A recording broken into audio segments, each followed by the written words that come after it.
Hello, everyone. Welcome to this annual edition of Games I Played Insert Year. Well, I guess I've done these for like 3 years at this point, and I guess it never really felt as. I guess despite. I guess. Okay, so in 2023, it feels like a substantive amount of like games. I've done it like a tier list. Um, uh, I used one song for it the whole time, but I'm not gonna do that this time. 2024 is more like an edited video, which I guess was greatly stressful. So that's why we're going back to the tier list this year.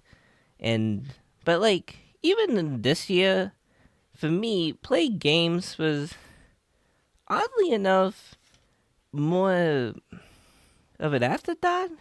I mean, I wanted to do so, but yeah, 2025 was kind of rough. I mean, it's been rough for everyone, but like, I guess playing games felt less of a priority because I was like genuinely.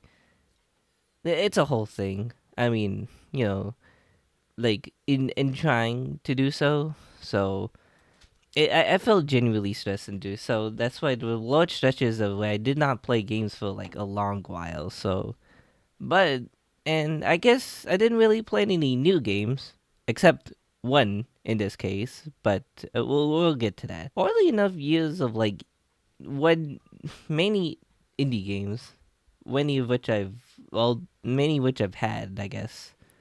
So I guess it's less. It feels less like an afterthought. I'm gonna like adjust for next year, but yeah. So this feels like a weird year, but anyway, we've got like 30 games on the docket, which is a bit less than last year, but not by much, I think. But I am willing to give myself a little bit of slack because, yeah, this year was kind of rough. So, but I do have it scripted in this case for this time. So, we're going to keep that. So, anyway, so the first game, very early in 2025, is Monument Valley. Now, Monument Valley is initially a mobile is was very initially a mobile game in this case. And I know like okay, so if you're aware of like mobile gaming and all the junk that occupies like the store of your like tablet or phone, there's like a ton of really good mobile game experiences. And one of the earliest mobile games, I think, puzzle games to receive such acclaim is known as Monument Valley, developed by Us Two Games. So I'm aware of this game for like years at this point.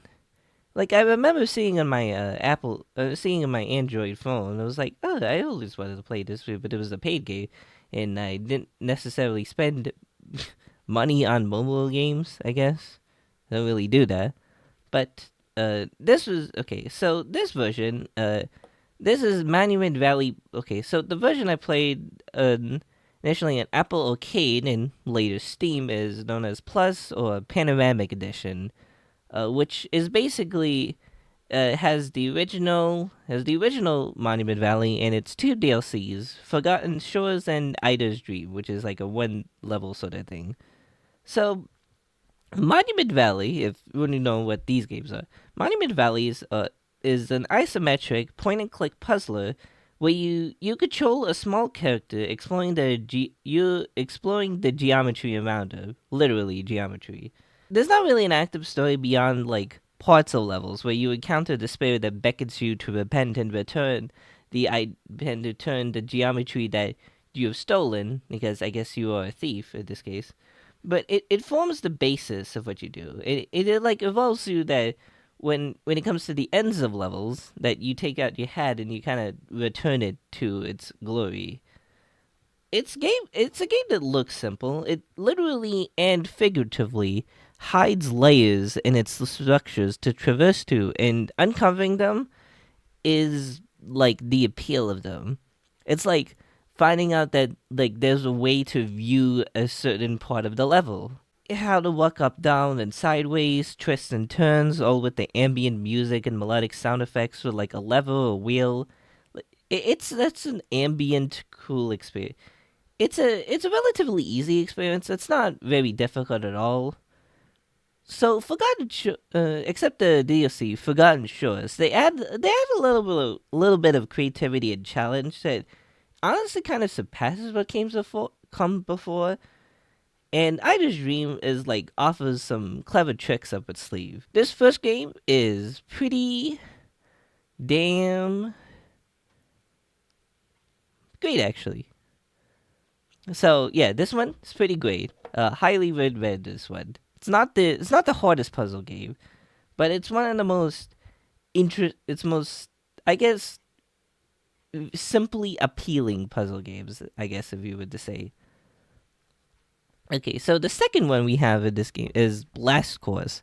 Blast Course is an interesting oddity. It's free to play at Steam, definitely due to its short length. It's actually like a student project made by a bunch of developers in Mexico, I think. After an introductory sequence that demonstrates the company and its goals, it, you are an employee training in the ways of its weaponry for some unexplained purpose. Much like Portal 1, you train in the ways of the bazooka. So the bazooka, you get a grenade launcher, an exploding ball, and homing missiles that offer different ways of traversing through and solving and pushing things to progress. And after you get to Sulphur City, there's like sort of a made up town in this. You see like the cracks and oddities start to show. Honestly, it's very much the same structure as Portal 1. Kind of same plot in a way too. It's a neat idea if it's familiar, but like my biggest problem with it, unfortunately, was like how the physics and the camera worked in this. Like generally traversing through this environment, it's hard to know unless you're like actively playing it. But like because it's so sensitive that you can pretty much move around everywhere, even if you control it. It was kind of a tough thing to like get used to, and then I know I had a lot of time trying to do multiple things at once when you were trying to traverse and aim the objects. It can make aiming a chore. I guess I spent literal minutes trying to aim something and getting there. Part of which makes Portal like a fun game to play, despite how old it is. Despite how like Element is kind of its physics being as grounded, but not as malleable, so that you can't. So you always know where exactly you're going. And more exactly, you always know where exactly you're aiming. It's been literal minutes trying to aim something and getting there. And I definitely see speedruns of this game. So I guess it works for that purpose, for like basically easily getting through a game. But I haven't really seen any walkthroughs, so I don't know. Maybe it may not be for me exactly.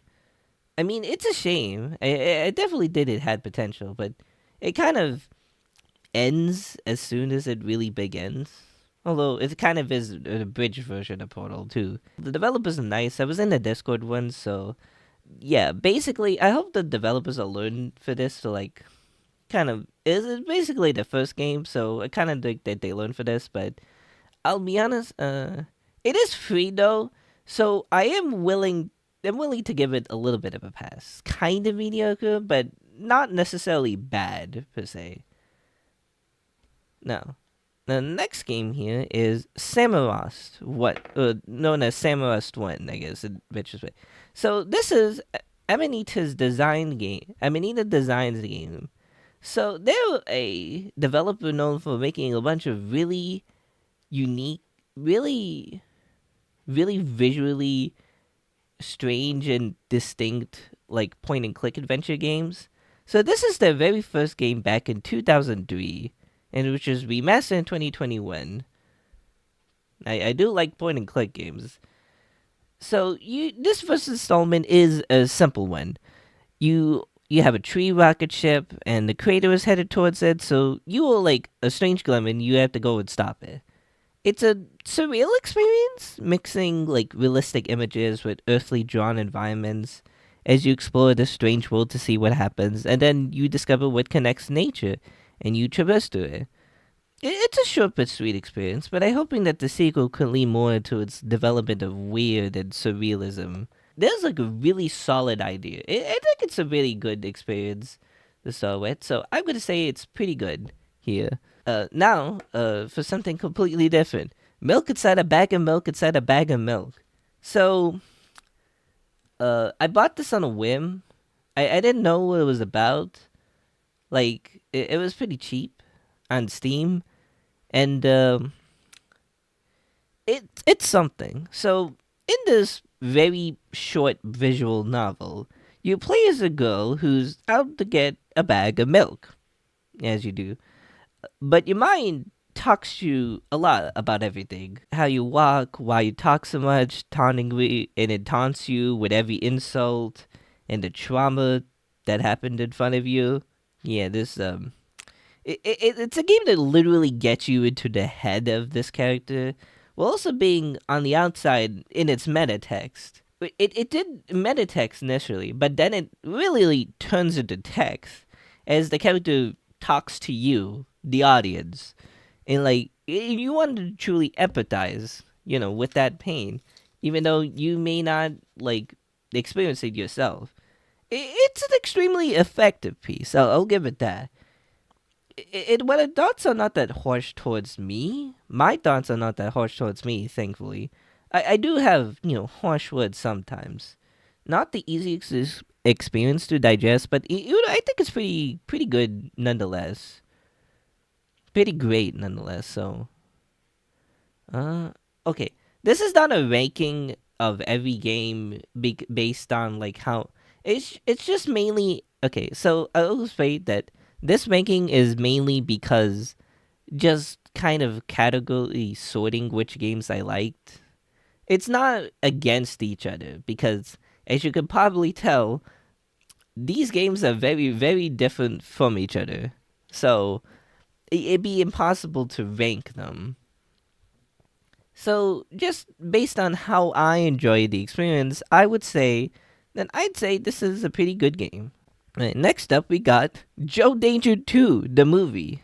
So, I forgot I purchased the this one and the first one. I remember. Okay, so I remember playing the demo of the very first Joe Danger on Xbox 360.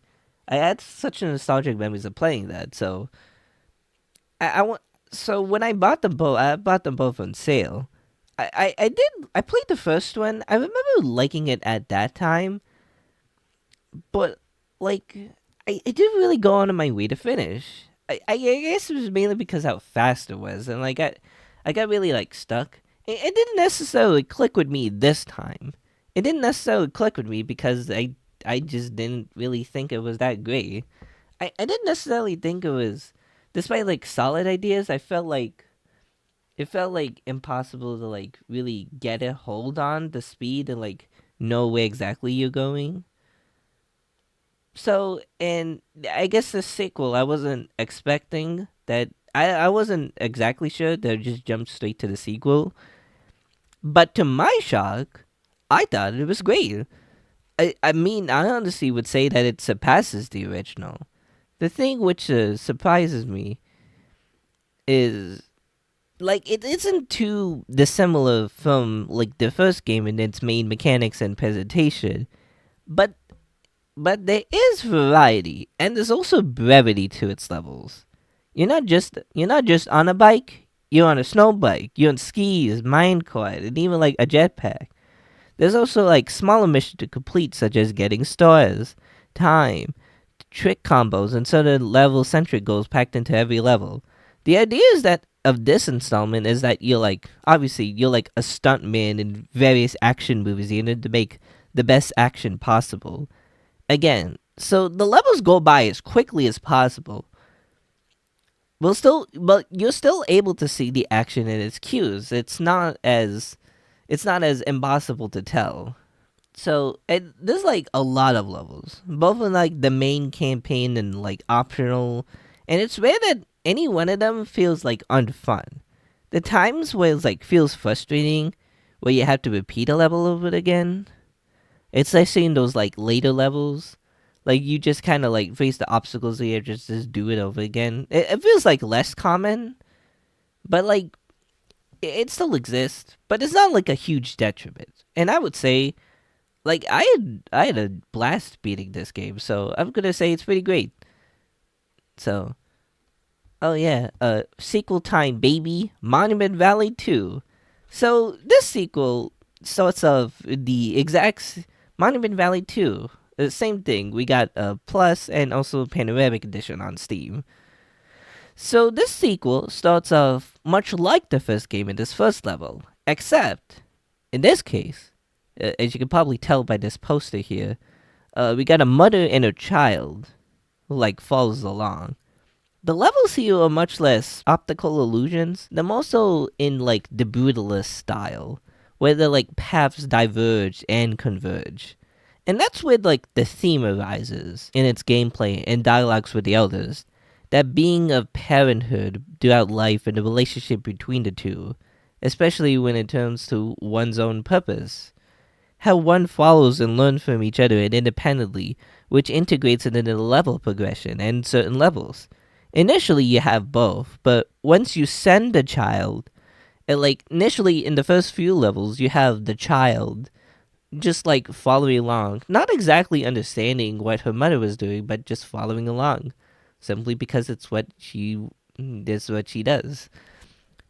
But once you send the child on like a very tearful goodbye, you split off into like two different perspectives. First Ro, that being that's lady from the first game, and then her child as she grows up, before combining and successfully restoring the lights and spirits of the valley.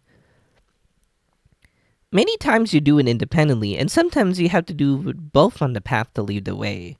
They may not be optical illusions, but the levels do play with the mechanisms to see more of the level, while still feeling like the same for the first game.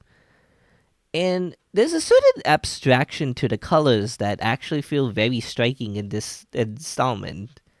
Not like the first game didn't have those striking like colors, but this one feels especially more abstract.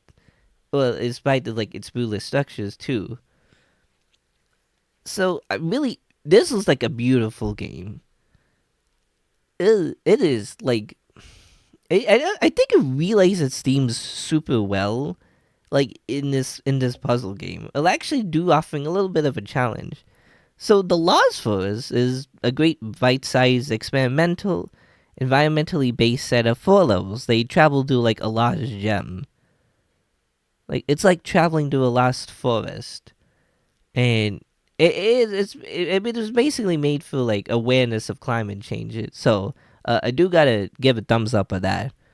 Uh, based if you bakes, it's an regardless. This is an excellent follow up. It's like worth playing.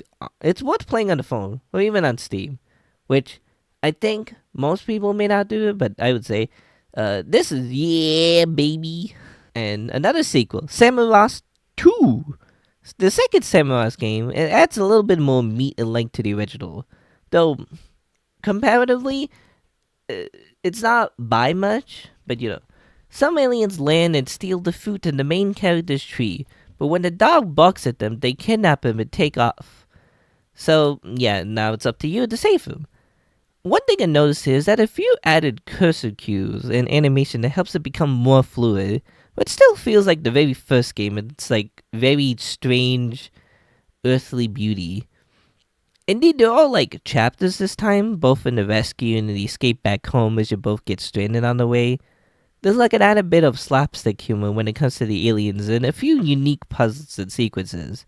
Although sometimes it relies on quick moments that take some time to figure it out, but it's not like that much of a detriment. I still think it's pretty damn great. I think it's a worthy follow-up. Okay, Donut County. So this was a random game that like very initially at the time I had like PC Game Pass. I do not have that now. Boycott Xbox. Anyway, I had so it's for a short length. It's like a similar chunky style of shell shade to like another game I played before. Initially it did remind me a little bit of Lumberjack from that I played last year. It's pretty. So this is a game about two individuals in the titular town, a girl named Mira and a raccoon friend BK, who work at a donut shop delivering donuts to valuable customers. donuts so large they swallow you from the outside. Okay, so they actually deliver a black hole that sucks everything in. It's mainly told in Medieves once the entire town is underground. First, recounting what happened through these levels. It's a very interesting structure. So it's it's like Katamari, but in the opposite way. Well, you have to grow a hole gradually until everything is accumulated. So for the most part, these levels are like simple to understand and execute, but the real hidden weapon is the environmental puzzles that occur in later parts of the game, where you have to cause something in the world to continue onward.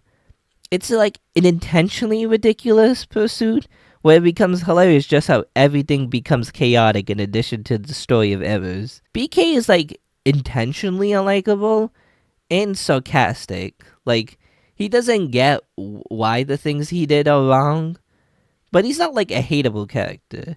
It's like in his nature to accumulate trash. I mean, he is a raccoon. But thankfully, Mira, who is not completely innocent. She did have some involvement. I'm glad that the both of them had like some sort of involvement. It's like there as like a sort of conscience, which like turns around into like a covert operation to get above ground again, because you need to get above ground. It's like it's still simple enough on the labor levels, but like it's a very shockingly inventive use of this mechanic that wraps around. It's like a really good short tree. There's so many interesting, like the when you get to the last part, the operation, like the lab. It's like such an interesting way to like twist these mechanics. So I would say it's pretty damn. Honestly, I'd say it's pretty great. I would prefer to buy it if I were to play this in the future. Alright, I'm the Devil, episode 0. So this is episode 0 of it. So I definitely heard buzz around this game surrounding, like, I guess this sort of episodic visual novel. So I guess I was decided, early at that point, I wanted to, like, at least, I wanted to at least catch the buzz, be a little bit current. So episode 0 follows Morgan, who's a slick-talking, contemplative criminal attorney who knows more than she lets on, introducing a detective facility in the future where technology and robotics have become even more of the basis in society, even despite human sleuths. So you seek to learn everything you know about the environment as you seek to defend a client who was wrongly accused of murder. You go into the mine trying to make a case for as to why he didn't do it, uncovering details that weren't there before when initially investigated into information and evidence. But the excitement element or the poker mechanics. Yeah, I did not expect that there'd be like gambling sort of mechanics in this particular game. But it's like you have to raise or stay low in the gamble mentality when dealing with opponents, which does fit the dialogue, that does fit Morgan a little bit. But that twist, it's how it's portrayed, genuinely caught me off guard. It's like a kind of familiar twist. It's not like an unheard of twist, but well, it's genuinely fantastic, and it clicks with how like the personality presented beforehand. Honestly, I mean, at least I can't wait to play the other song. So I'm gonna say this is pretty damn. Oh, I guess there's games that I like really love. I guess I'm gonna say this too. The next one is Rugrats Adventures in Gameland. Okay, before you look at me, before you look at me, it was free in the store when it initially came out. I am familiar with Rugrats, not like extensively, but I'm like aware of this franchise, and like I did watch like the movies when I was younger, which is I don't know if that's like how you watch Rugrats. So this is like a 2D platform inspired by like old like NES games, in which you collect coins and travel on adventures through parts of the house, in fantastical worlds imagined by the babies, such as the backyard being a jungle, or the kitchen freezer being an ice world. It's pretty simple, and you can like switch from modern to 8-bit on a whim, But what really makes this retro is the controls. Run, jump, and ground pound and lift. Very Super Mario Bros. 2 in that approach. When it comes to like collision and invisibility frames, it's also very retro, but in a mostly like charming way. Yeah, games did used to be like that, and I'm glad that they don't in the overall level design that trains to you to get good in their own ways. But it's also like a different experience depending on your familiarity with older platformers, and it may not be the most polished thing. I was frustrated at times, but I was starting to play a bit more carefully and learn how to cheese a bit, especially when it comes to bosses. And I guess if that it is part of the NES experience, learning how to get good or get good at slightly breaking the game. But like I think it's a pretty enjoyable experience. I think it's a pretty good experience. I do like it. But let's move on to the Cyactro section, which these games actually do look familiar to you, to me, because I did play them. Okay, so I'm gonna self pummel a little bit here because initially this was going to be a video, but I played through every mainline Theatrical game, and initially it was going to be a video. I recorded every footage of it, but it was written at like a very rough point in my life that like I just had such a block, and I when I wrote the article fully, I wrote at such a block and did not like it. I just kind of stopped doing it for a while. I could stopped creating for a while. It was like a really bad point this year. So that's why it wasn't a video, but it is an article, and I did read it. I wrote it. I just kept it as an article. It's free on my Ko-fi if you want to check that out there. It's pretty in depth, so it's more in. If you want to like have more in depth thoughts about these games in particular, I recommend you going to that article. I will recap here. So, um, basically evaluating my thoughts on each of these games. So, okay, Kiwi 64, a proof of concept that's pretty that's very much that's very much like Banjo Kazooie if it was made by an indie developer 3 years before it literally happened. It's a pretty good proof of concept. I do like its humor a lot. So it's basically kind of setting up the Sayactro like cinematic universe. So basically, yeah, pretty worth starting. Pretty short. Take it 50 minutes. Bat 64 is pretty damn great. I still enjoy this game, even though I like replayed this one. But like, I really enjoyed like all the little quirks and like all like the little quirks, the characters and references. Basically, kind of direct sequel to Kiwi 64 in a way. Um, it's like I think it's pretty great. It's pretty charming. It really serves as like a fun like little collectathon adventure. It does a pretty good job. And there's like lots of secrets if you really want to go and like collect those little kiwi tokens. That is even like a greater surprise in that case. So yeah, I like this one. Silver Trick is 64. It was made for like a one button jam. Basically like GoldenEye. It's like a shooter, but like you only have to aim when you need to. It's pretty. It's like super short. It's not. There's not much to it, but I did kind of enjoy it. So yeah, this one, Tasty Ramen. Okay, so this is like it's like a snippet of a horror game. It's like a like a cutesy horror game. It's like you try to like get all these batteries, horrifying like demon ramen. So it was kind of like a frustrating experience. I can't say that it is a bad game per se. It was just kind of when I had a frustrating experience with it.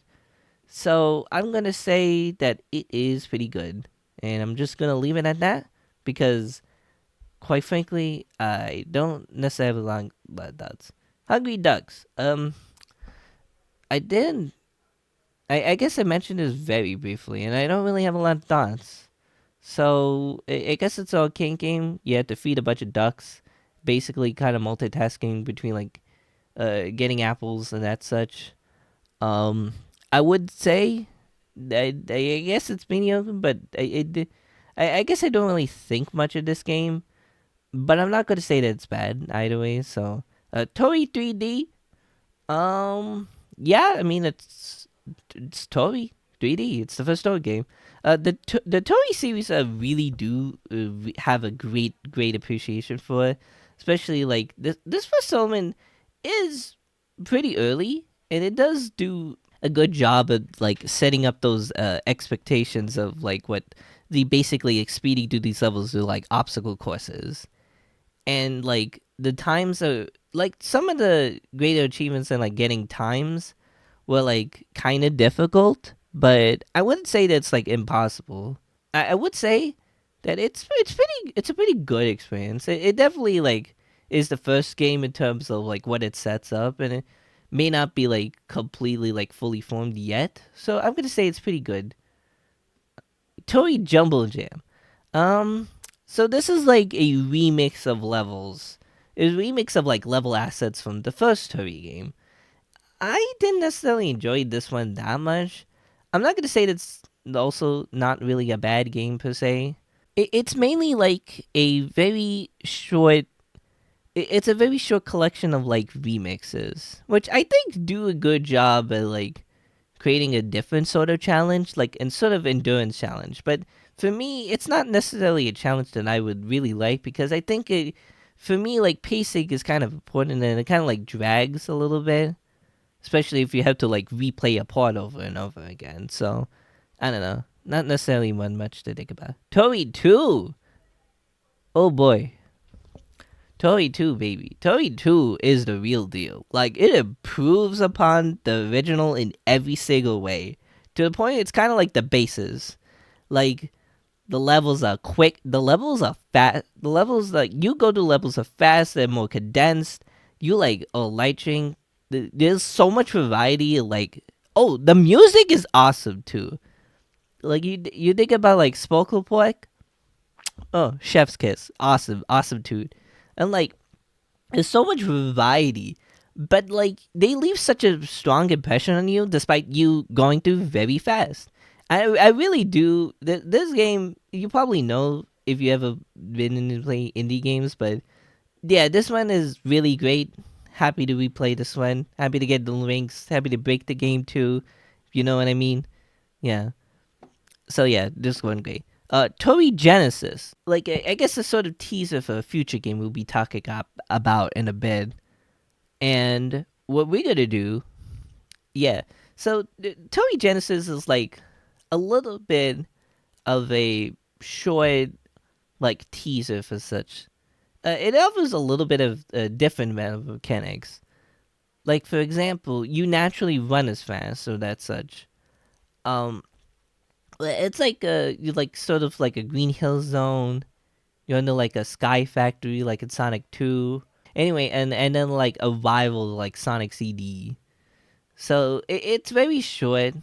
I wouldn't say there's that much more to it. There's that much to it, but I think it's a pretty nice, good, brief adventure to it. I guess it was kind of different hearing, different like feeling the physics of this compared to the other Toei games, but I think it's a pretty good chunk, you know.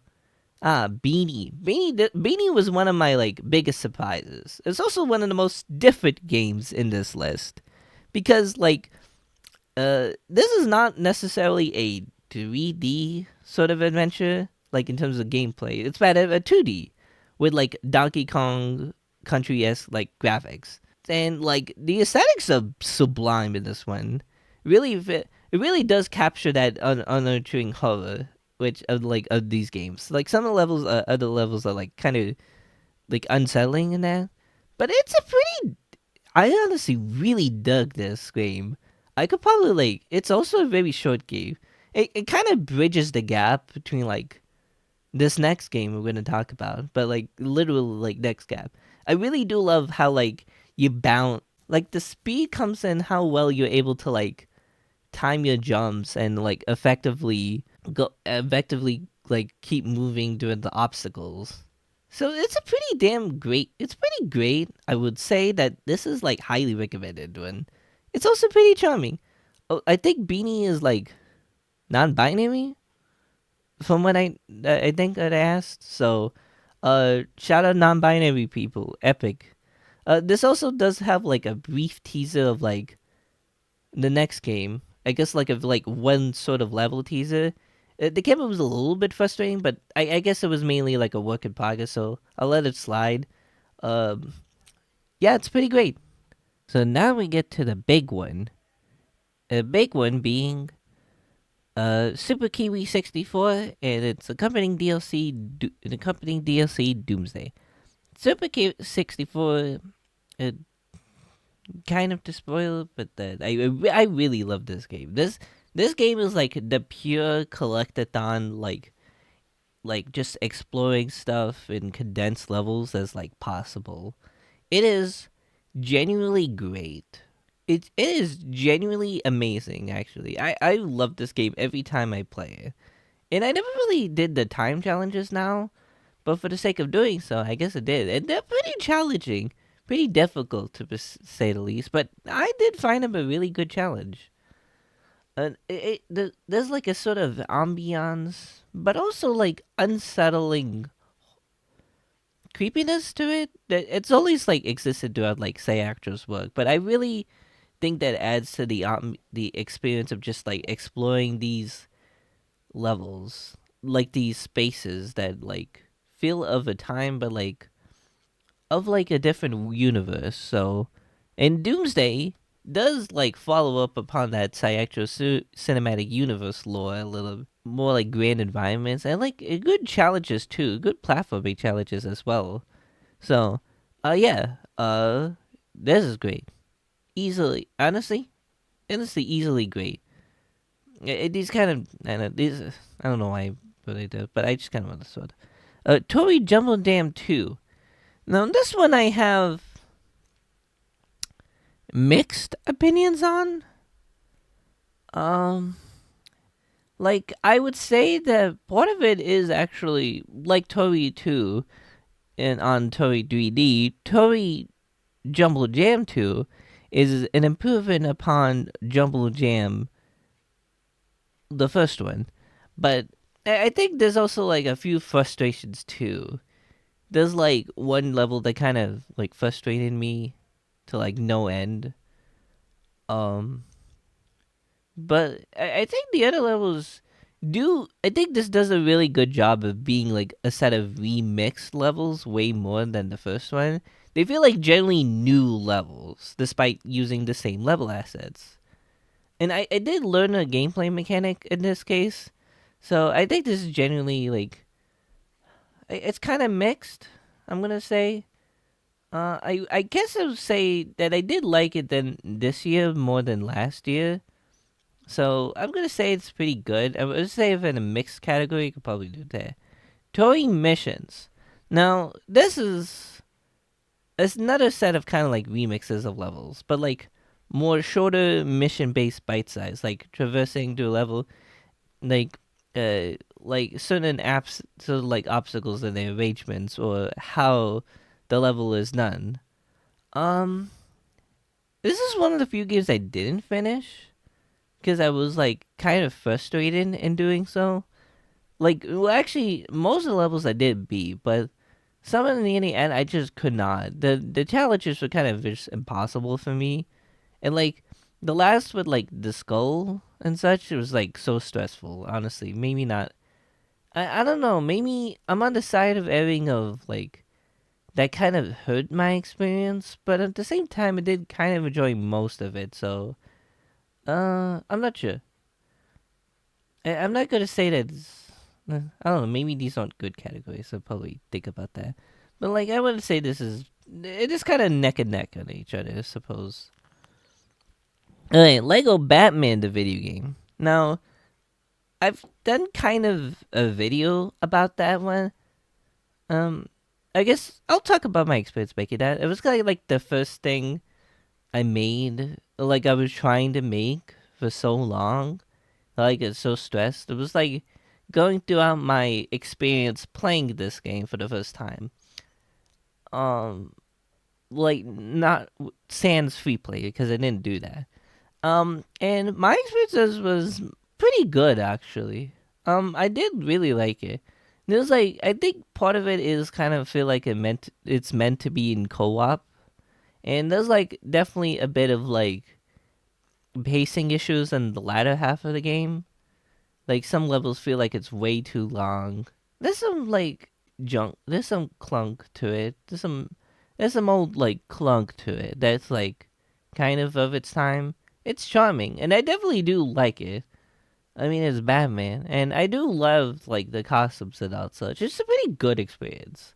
I'm not gonna say it's like amazing or something, but I definitely do like it. I was gonna play more Lego games. So if you want more of my thoughts, I guess in-depth thoughts, you could go watch that video. I think I put quite a bit of effort to it. So, atmosphere.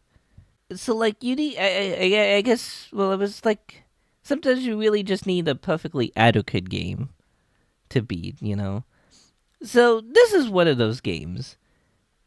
So like another one that I quite free of Steam, which I mean, I'm kind of like trying to evade, trying to like avoid, just because it's like I want to like think about what I'm buying or what I'm gonna like actually purchase. But this is a very like simple physics-based ball rolling platformer where you like roll a metal ball over obstacles in the sky, which appear to be from the medieval times. This feels like definitely one of those games. I mean, like of like axes, sights, and metal spikes. You collect like small yellow spheres, much like pack dots. They're like colored diamonds, but there isn't really like a greater purpose to collecting them beyond like achievements. Which is like one of the easiest games to get like all achievements for, because like the more linear signifiers of completion to like specific challenges, but like it was really easy to get all the achievements. And like I guess it's like mainly it's very simple. You just get to the end of the level. I guess the end of the level being a house with like pink a pink ball. Its apparently name is Ballerina. I guess it's like a girl. I don't know. It's pretty much it. It's functional. Like the controls was functional. Like I think it crashed one or two times. I guess it's not that big of a deal, but it was kind of noticeable. It's a breeze.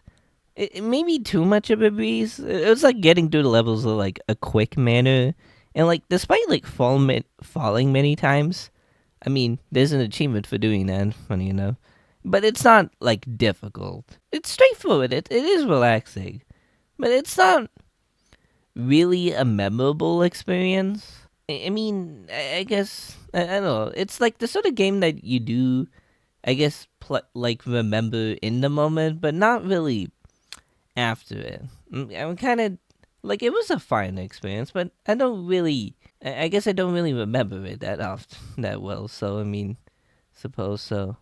Oh, Dead Side. Yeah, this was another game. This is okay. So when I was forming that article, this game came up at the last point. That like kind of just as I was kind of finishing up. So I decided to include that one. So this was like a really cool game. This is like a dual screen sort of game. Dead Side DS. Like a dual screen, but it's like in the book orientation. It's really cool. I don't really see a lot of games of it emulating that. So it's like a sort of horror game in that case. So you kind of just like find a bunch of stuff. You really only control the left side of the screen. I'd rather control the right side of the screen, which I don't know. Maybe for like simplicity's sake you could, but like I think it was a really cool, neat like sort of experimental like experience. Like and the sort of idea that like kind of makes it feel like I've never really seen DS games like emulated that often. So yeah, I guess I say this is pretty good. Oh, this is the game, Tori's Saturn.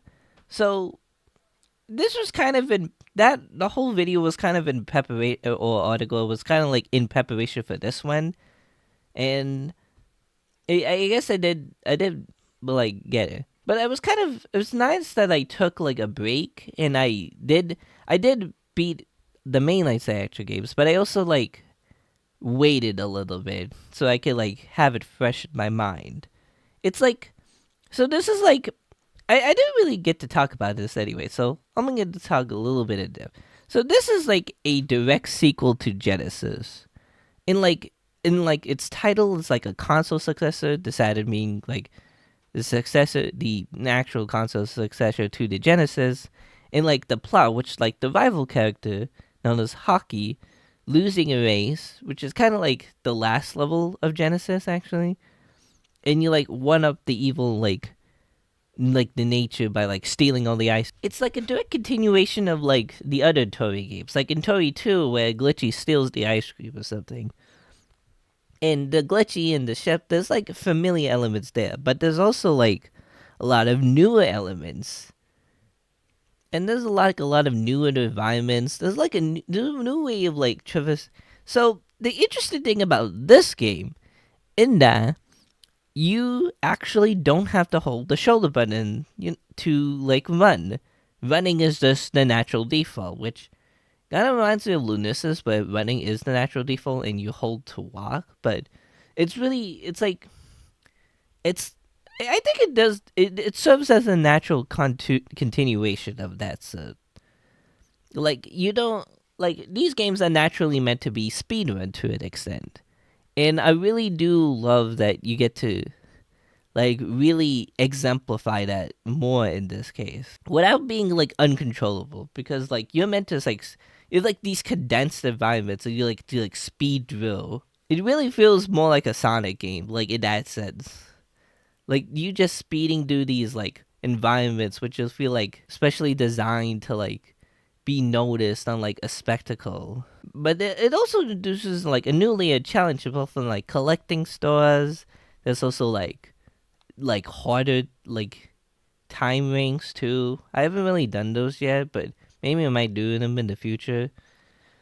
So like I may pick this up again, and I really do. I think this might. There's like so many things about this one. Like the music is even like more excellent in this case. Honestly, the best Tori game thus far. No, the best Tori game period. Even better than Tori 2, which was already kind of improved, and this kind of follows up upon its predecessor.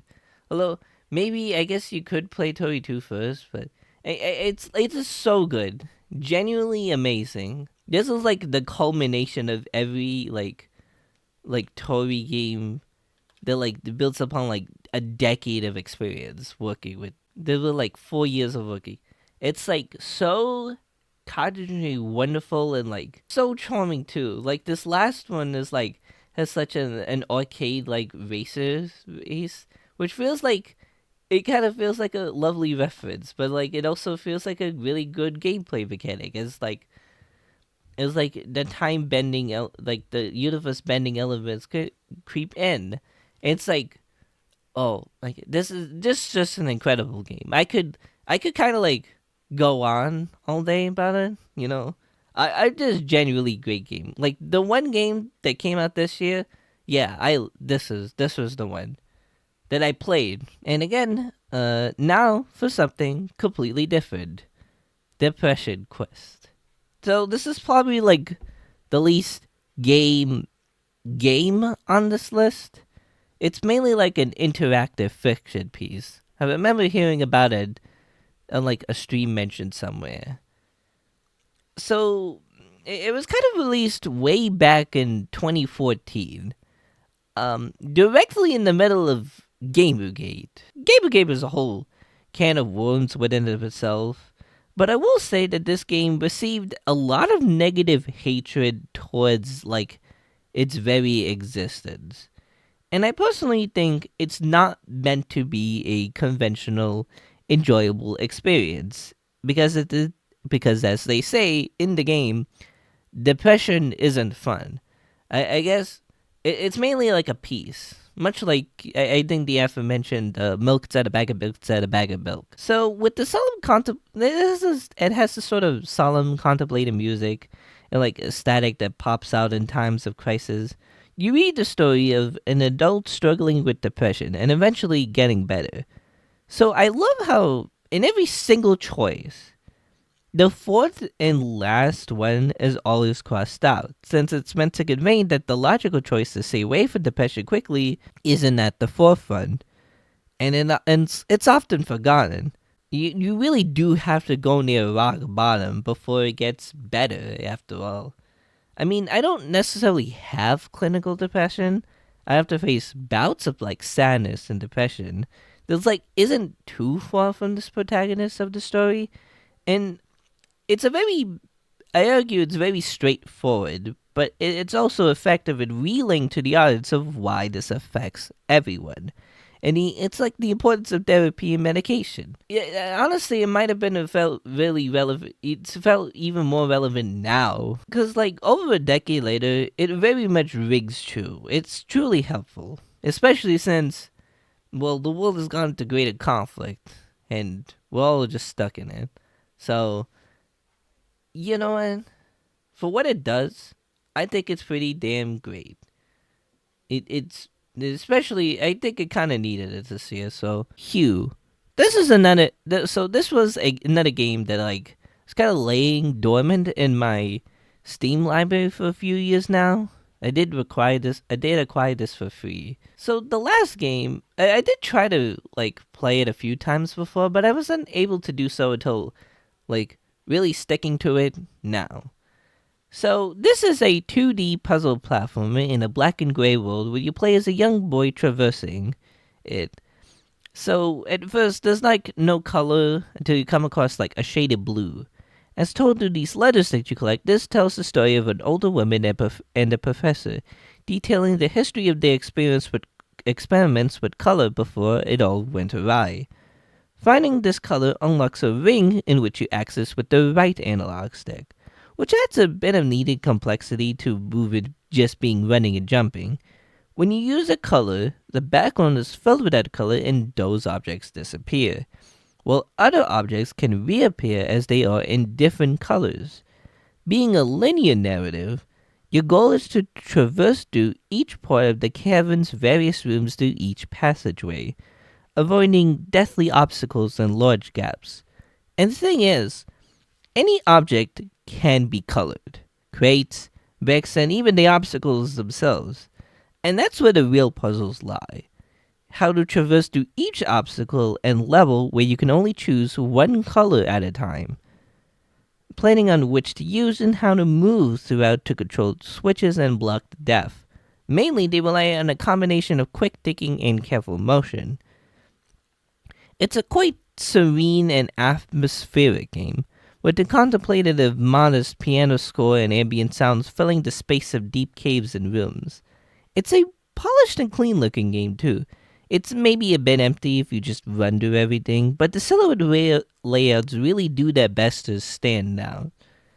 Of course, obviously, in a game about color, the color really pops out with the black and gray behind, serving as a good intended contrast.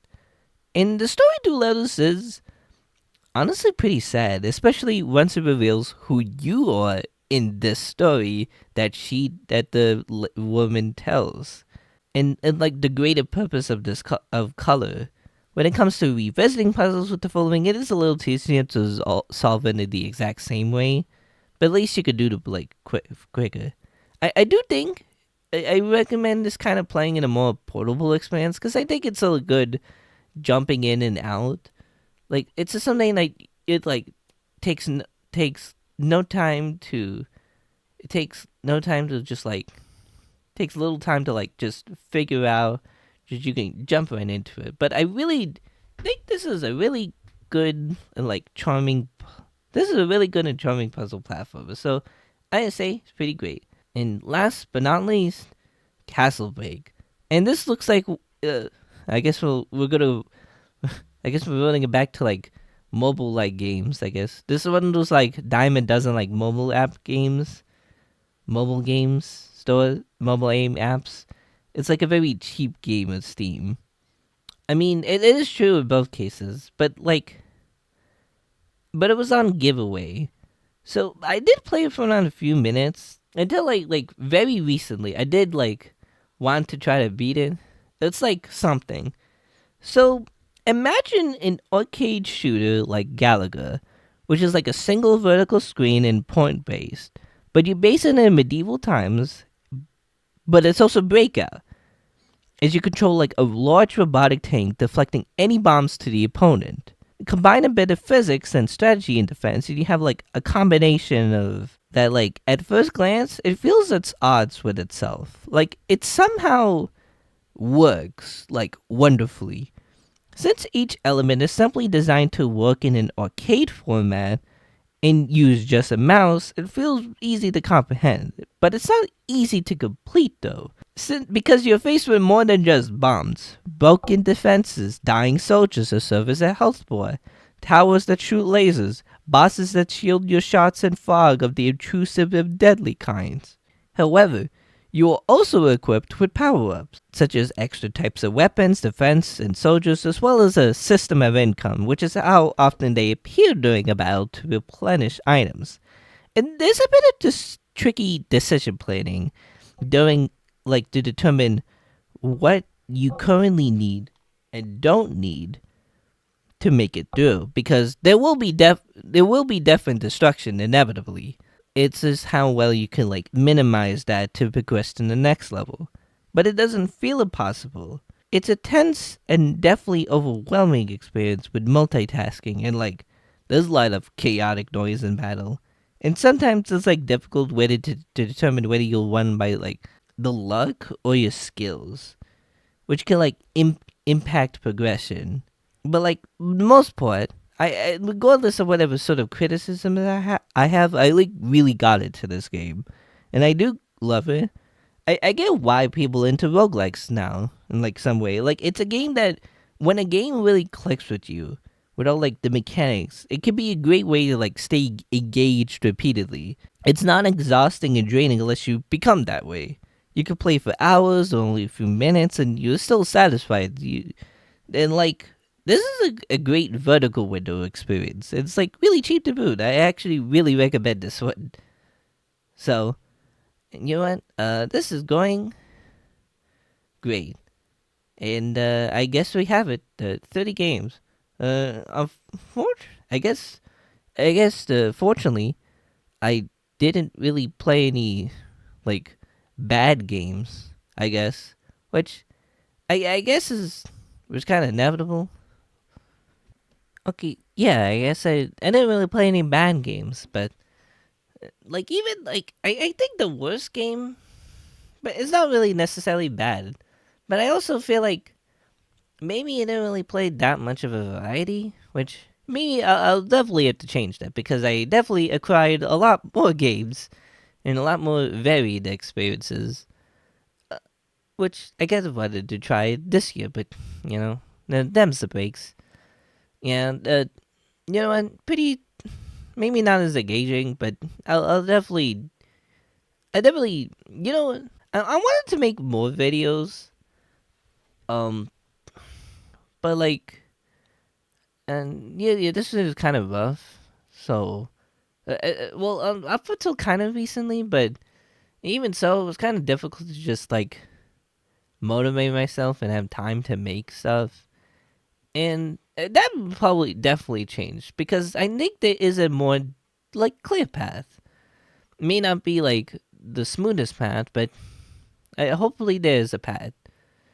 And you know, I feel as though I think I guess we'll have to see. You know, maybe we'll end up with the same results, but uh, hopefully, thank you for watching whatever this video and whatever video I put out this year.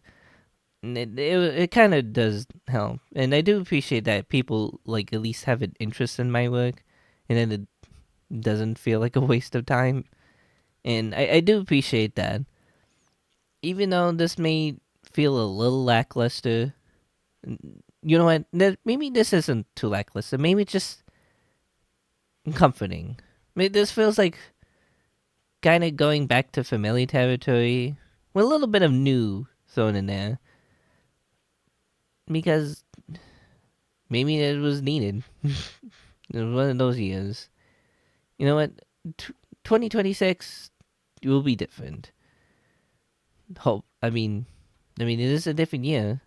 Different things may happen. Different things will happen. So I don't know what would they? I don't know. We'll have to see.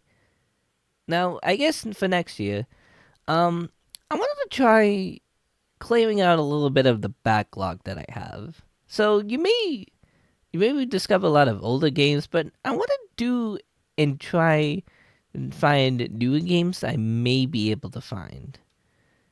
Maybe I'll try to keep up some sort of relevancy.